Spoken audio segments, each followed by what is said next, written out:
A primeira mulher que está aqui agora na mesa do podcast do Teu Lugar, Rogéria Ventura. Seja bem-vinda, querida. Obrigada, obrigada. Fico muito feliz e honrada, grata pelo convite.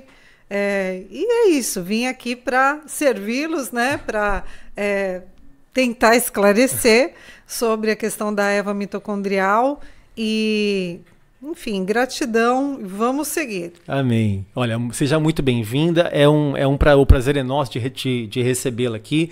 Eu vi 2 palestras suas e quando eu comecei o podcast do Teu Lugar, vinham alguns nomes na minha cabeça, né? Então, o Marcos Eberlin era um dos nomes e tal. E aí, como eu assisti a sua palestra, eu falei, não, eu preciso levar isso para o Teu Lugar, porque não pode ficar só para mim. E eu não vou saber repassar. Tem algumas coisas que eu aprendo em algumas palestras e repasso para o meu público aqui, né? Mas o tema Eva mitocondrial eu não teria capacidade de fazer. Então já me veio logo na cabeça. E quando eu te encontrei lá no congresso do TDI, aí eu resolvi te convidar e é um prazer te receber aqui. Mas antes de falar de Eva mitocondrial, eu queria falar um pouquinho só de Rogéria, para o pessoal te conhecer, né?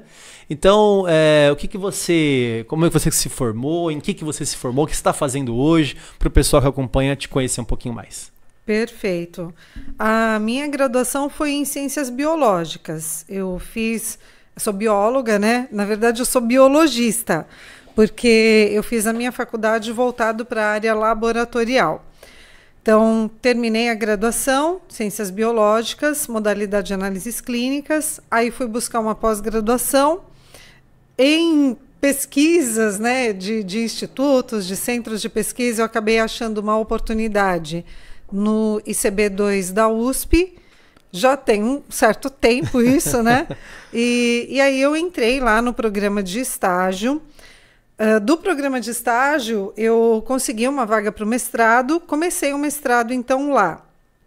O meu mestrado era com análise de genoma, DNA, núcleo, né, de micro-organismos, micro-organismos que eram patógenos de algumas espécies animais aqui do Brasil. Certo. E era a minha tese, né? A minha proposta de projeto era justamente identificar, caracterizar o DNA desses patógenos, estudar melhor DNA. O que é o DNA? Já vai falando já está começando a falar em línguas aqui já, né? Patógeno, né?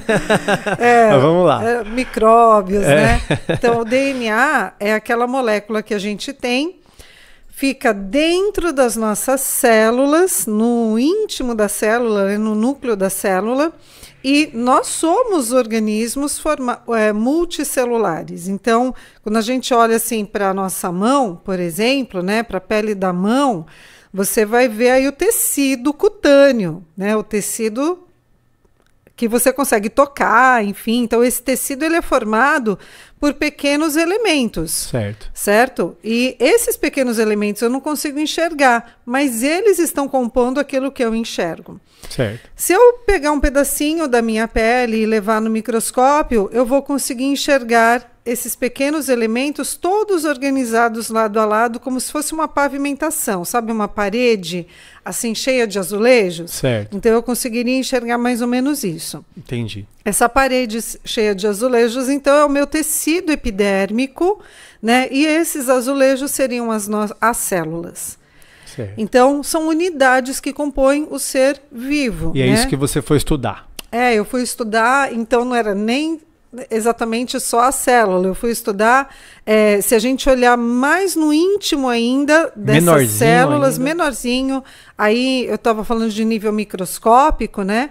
Então, se a gente for para o nível molecular, aí eu olho dentro lá da célula, tem lá as organelas e tem lá o núcleo, que é como se fosse uma esfera lá dentro da célula, que vai ter várias moléculas, que são os nossos cromossomos. Aí já fica mais fácil de lembrar, né? Sim. Porque desde o ensino fundamental, a gente aprende já do DNA, da célula, né? Dos cromossomos, exatamente, X, o Y, né? São os cromossomos sexuais. Bom, então eu olhando esses cromossomos, os cromossomos são justamente filamentos de DNA. Eu tenho filamentos de moléculas bem contínuas E nós temos quantos desses filamentos? A gente vai ter 46 filamentos em cada uma das nossas células. E são idênticos. Vamos ver se eu lembro, né? 46 cromossomos, e aí quando há, por exemplo, a síndrome de Down, é uma falha nesses 46, não é isso? Isso, exatamente. A gente fala que são 46 ou 23 pares de cromossomos, né? Certo.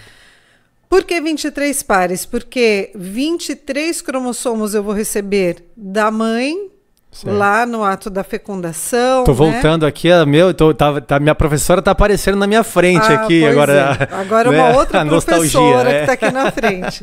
É. Então, 23 cromossomos vem lá da célula da nossa mãe, do óvulo, né? Que, na verdade, o nome mais correto é ovócito.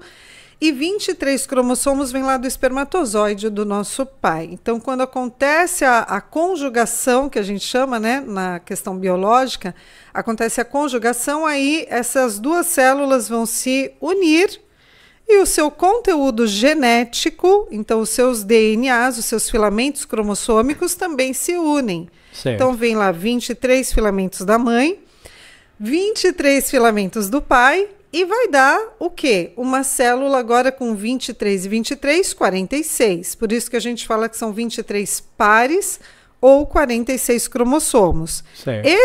Essa célula que se formou era a gente. Nós éramos uma única célula, né?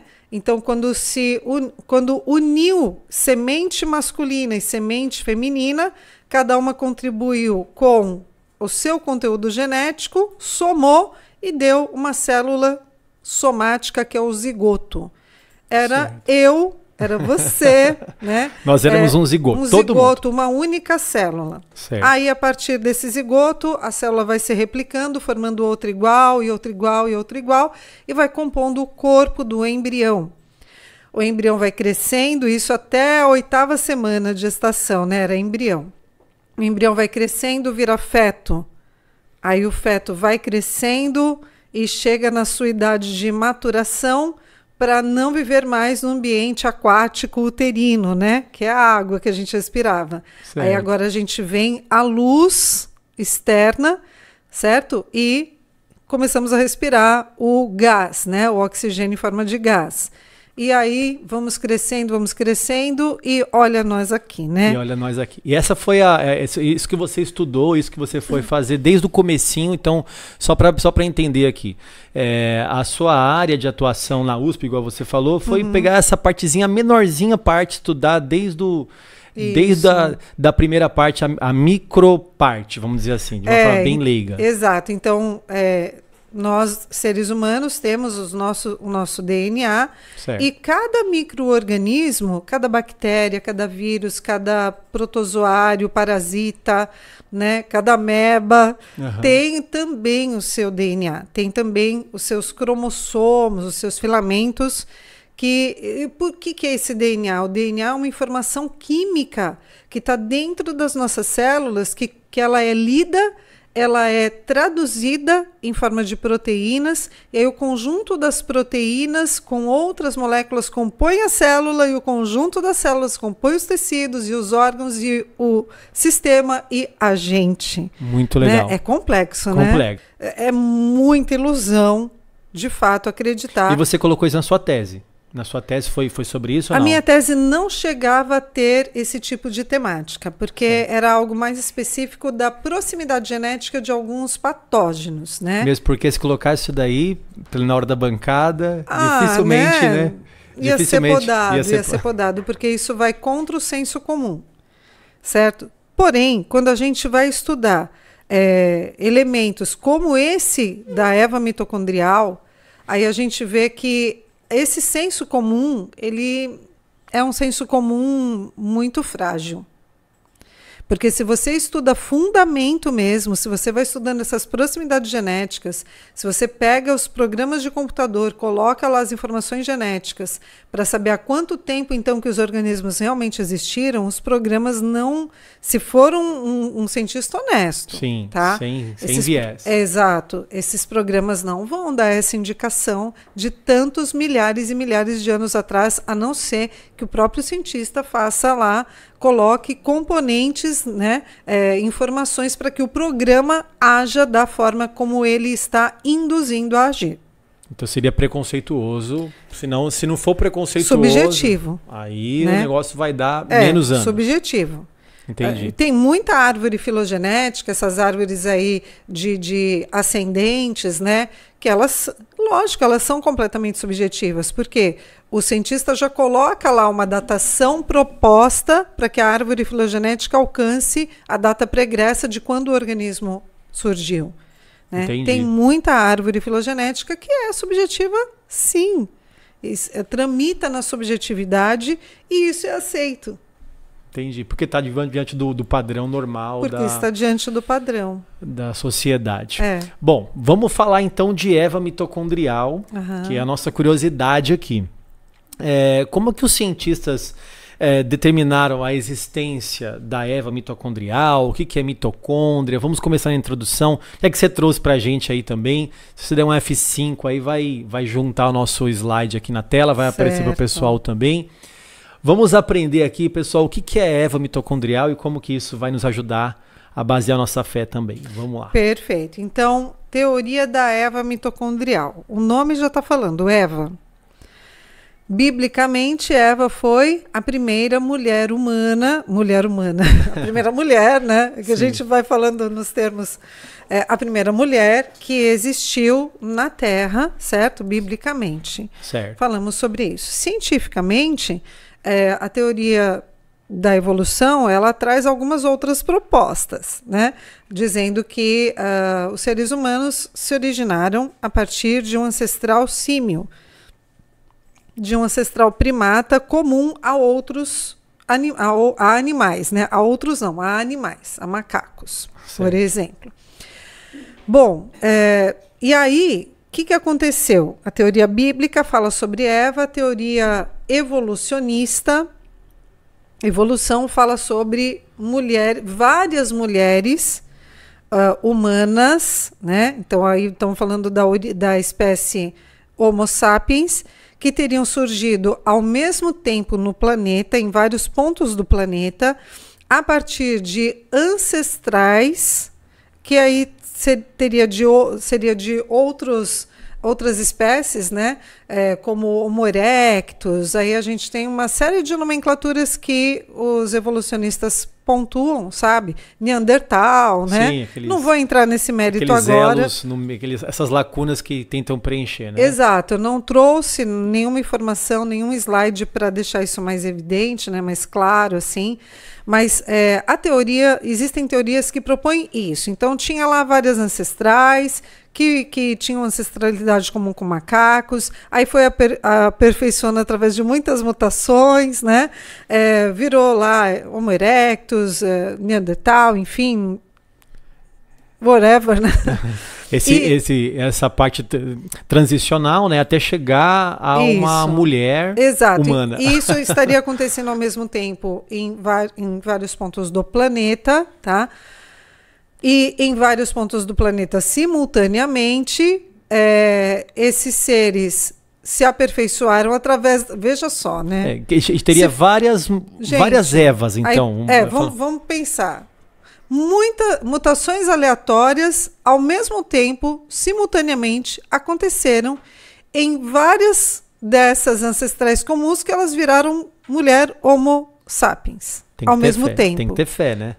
Né? Tem que ter muita fé para acreditar gente, em vários lugares do mundo ao mesmo tempo. Ao mesmo tempo, com mutações aleatórias. Sim, por acaso. Quer dizer, a mutação é aleatória e vai trazer o mesmo produto. É sensacional isso, né? Tem que ter fé. É muito Nárnia, né? Não, é completamente. Aí tá, mas essa teoria... É a que impera, essa é a teoria, é a que impera, o evolucionismo. A teoria multirregional. Multirregional. Né? Do surgimento vamos falar das mulheres, vai. Obviamente que teria que ter homens também. Sim. Mas mulheres, então, a teoria multirregional. Se originou de vários pontos e aí formou populações de mulheres, tá? E aí, dessas populações de mulheres, foram formando-se as populações continentais. Essa era a teoria multirregional. Entendi. Quando se estudou Então, o DNA, esses estudos aqui que eu vou me referir agora sobre a proposta EVA. Então, grupos de pesquisadores analisando sequências de DNA de várias pessoas, dos vários continentes, tá? Então, pegaram amostragens aí de vários continentes, quiseram realmente validar se essa teoria multirregional tinha coerência ou não. E aí eles foram avaliando, através dessas sequências de DNA e de programas computacionais, softwares específicos para isso, né? Qual era a proximidade? Então, o brasileiro é mais próximo dos latino-americanos, sul-americanos? Sim, formou o grupo, né? O pessoal que mora lá na América do Norte, o grupo, o pessoal que mora lá na Europa também, né? A genética deles se agrupa, de fato. Agora, esses agrupamentos que aconteceram continentais, eles não têm tanta concordância da forma como é dito na teoria multirregional, porque teria que ser assim. Se foram pontos de origens diferentes de mulheres que se especializaram, né? O Homo sapiens especializou simultaneamente, então, através das mutações aleatórias, evoluiu assim, né? Em vários pontos diferentes aí surgiu as populações, então as sequências de DNA teriam apontado, olha, não tem, não entram em concordância nas sequências de DNA a ponto de falar que são da mesma origem. Não, são grupos de fato distintos. Só que aí quando foram estudar isso, viram que os grupos se formam, mas eles se conectam. Entendi. Né? Então você tem dois grupos que se conectam, aí um outro grupo que conecta numa outra ramificação, e todos os grupos dos diferentes continentes acabaram se conectando e apontando uma origem única. Entendi. De uma única ancestral mulher comum. Para todos dessa ancestral surgiram então as diferentes ramificações. E essa teoria, ela foi contra a teoria multirregional. Entendi. Quem que seria essa ancestral comum? Os cientistas, de forma aleatória, talvez, né?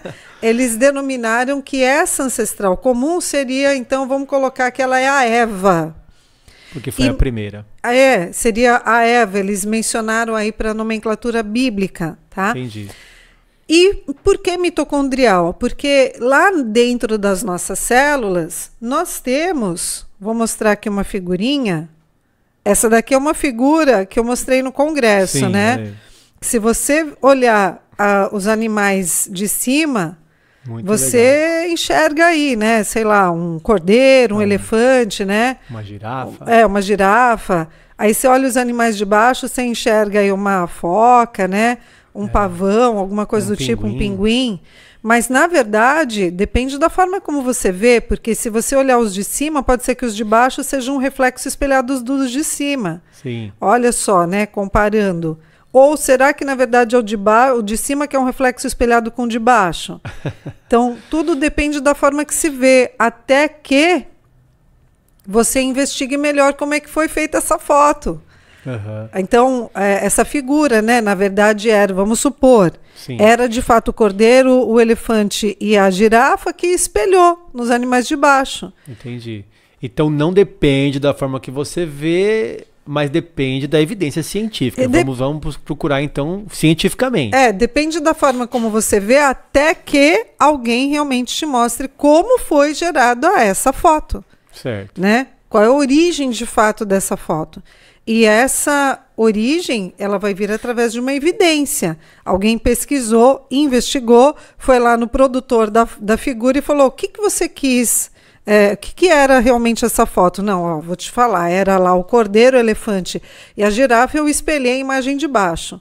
Aí você tem a informação correta. Aí você tem a informação correta. Então, aí, vamos colocar numa comparação. Vamos espelhar agora aqui para a origem da primeira mulher. Certo. Foi multirregional, como era postulado anteriormente?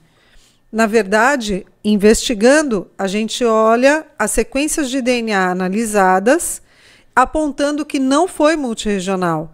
uma mulher lá ancestral comum teve filhos, e esses filhos tiveram filhos, e tiveram filhos, e foram se espalhando pelo planeta, porque o DNA hoje da população aponta isso.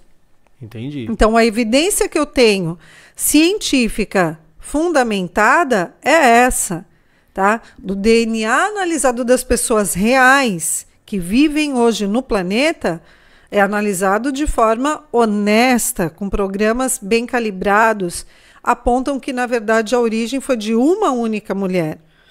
E o que foi analisado foi o DNA da mitocôndria. A mitocôndria é uma organela que está aí, que nós recebemos apenas da nossa mãe. Certo. Né? E nessa organela que está dentro das nossas células, nessa organela tem lá moléculas de DNA. Eu não sei se a minha seta não vai aparecer aí no vídeo, né? Só se arrastar para lá. Se você arrastar o mouse para a direita, jogando tudo para a direita, o mouse vai mais um pouquinho, deixa eu ver se vai. Não foi, né? Não. Não. Para a direita. Lá, tá lá. Tá. Lá. Agora surgiu aqui. Agora sim. Ok, ótimo. Então, a gente olhando aqui, ó, essas voltinhas aqui, certo. Isso daqui é a molécula de DNA que a gente tem dentro da mitocôndria. E essa mitocôndria é uma organela que muito importante, é responsável, inclusive, pela geração da nossa energia, tá? Uma usina lá dentro do nosso corpo. Uma usina energética, né? Então, essa mitocôndria, vamos lá. Ela está dentro das nossas células e as mitocôndrias, elas são de origem materna. Sabe por quê? Porque, olha só, o óvulo da nossa mãe, ele é disponibilizado lá na tuba uterina, né? A mulher ovula, espelha o óvulo. Aí ela tem lá um encontro com o marido naquela noite. O marido... Semente. Mandou lá os seus espermatozoides. Espermatozoide nada, encontra o óvulo. O espermatozoide, quando ele encontra o óvulo, ele vai abrir a sua membrana e o núcleo do espermatozoide entra no óvulo. Mas o resto do espermatozoide não entra. No resto do espermatozoide estavam também mitocôndrias. Essas mitocôndrias do espermatozoide não entram. Aí, então só fica da mãe. Só fica, exatamente. Então entrou o núcleo do espermatozoide, fecha o óvulo. Agora já não é mais um óvulo, já é um zigoto. Lembra que a gente comentou, né? Então aí já está o conteúdo de cromossomos do óvulo, agora tem o conteúdo de cromossomos do espermatozoide e tem lá as mitocôndrias que já estavam no óvulo. Entendi. Né? E aí essas mitocôndrias, você já estava no óvulo, veio da mãe, a mitocôndria tem o DNA. Então, dentro da mitocôndria tem DNA que tem informação que vem da mãe. Sim, aí formou o zigoto. Esse zigoto agora ele vai se multiplicar suas células. Ele está multiplicando tudo que ele tem, inclusive as mitocôndrias que já vieram da mãe. Entendi. Com o seu DNA. Então, quando eu vou olhar um DNA hoje das minhas mitocôndrias, vai estar idêntico ao DNA das mitocôndrias da minha mãe. Sim. A mamãe Maria está aqui. Que está aqui bonitinha esperando, só ouvindo. Só ouvindo. Orgulhosa da filha aqui, né? A mamãe vendo aqui. Já decorei, já fui embaixo. Já aprendeu, a mamãe já ouviu várias Ela já é uma bióloga assim, né? De orelhada, já é uma bióloga também. Então, vamos lá. Só resumindo aqui. Então, nós estamos falando de mitocôndrias. As mitocôndrias têm DNA. Dentro do DNA tem informação que vem da mãe. E segundo o modelo proposto anteriormente, era multirregional, vamos dizer assim, havia várias Evas, várias mulheres que foram evoluindo em várias partes do mundo, mas colocando num computador, então, essa informação de que, comparando uma ancestral com a outra, apontou para uma única mulher e a ciência deu nome a essa mulher de Eva. Não foi a Bíblia que deu. A Bíblia só sugeriu, né? Os cientistas... Pegaram, parafrasearam a Bíblia. Exato, essa ancestral comum humana, né? Colocaram aí a hipótese, então, da Eva e mitocondrial por isso. Porque as sequências de DNA analisadas foi justamente a sequência do DNA desta pequena organela. Deixa eu pegar o mouse aqui de novo. O mouse tem que ir para a direita. Joga ele para a direita. Ah lá, apareceu. Apareceu. Aí. Então, dessa organela, que essas sequenciazinhas... essa molécula, e é isso que foi analisado da população de várias pessoas ao longo do planeta. Entendi. Tá? Legal. E chegou-se a essa informação. Não é uma hipótese, é uma informação. Entendi. Né? Não é algo que tem como... É algo validado. É algo validado. Comprovado. E veja que depois desse estudo, vários outros grupos vão estudando, porque uma vez que um grupo publica uma informação, muitos outros grupos de pesquisadores podem tentar replicar, né, aquele experimento que foi publicado. Certo. E todos os demais grupos consolidaram a informação. Isso né, essa informação é real, essa informação é de fato científica, ela pode ser testada, né? Ela pode ser replicada e vai dar o mesmo resultado. Então aí a teoria da Eva mitocondrial ganhou força. Tanto ganhou força que ela é a teoria aceita, e a partir dessas informações, muitos laboratórios ao longo do mundo hoje realizam testes moleculares das pessoas para saber qual é a ancestralidade da pessoa. Então isso ajudou muito na compreensão da história da evolução humana, então, na ciência, né? Essa descoberta. Sim, e essa descoberta, na verdade, essa informação, né, revelada através dos estudos científicos, esclareceu sobre origem humana de uma maneira a confrontar a informação que antes era colocada como hipótese, né? Sim. E a trazer também dúvidas sobre outras informações da teoria da evolução, que também são fortalecidas como a hipótese verdadeira, a hipótese mais provável, só que aí a gente viu através do estudo da Eva mitocondrial que uma das hipóteses foi rebatida muito fortemente. Então, será que as outras hipóteses também estão corretas? Pois é. Não é? Então, a partir de uma informação, de um experimento científico como esse, e de um resultado que vai totalmente contrário a uma proposta evolucionista, então será que outras propostas evolucionistas também não podem cair por terra se o DNA, se as informações forem melhor investigadas? Interessante. Né? Interessante. Isso trouxe demais. Muitos pontos de dúvida. Muito legal isso aí, né, pessoal? Muito legal. Todo mundo veio de uma Eva, e aí quem está falando agora não é mais a Bíblia. Quem está falando agora é a ciência comprovada, mostrando pelas informações de DNA. Exato.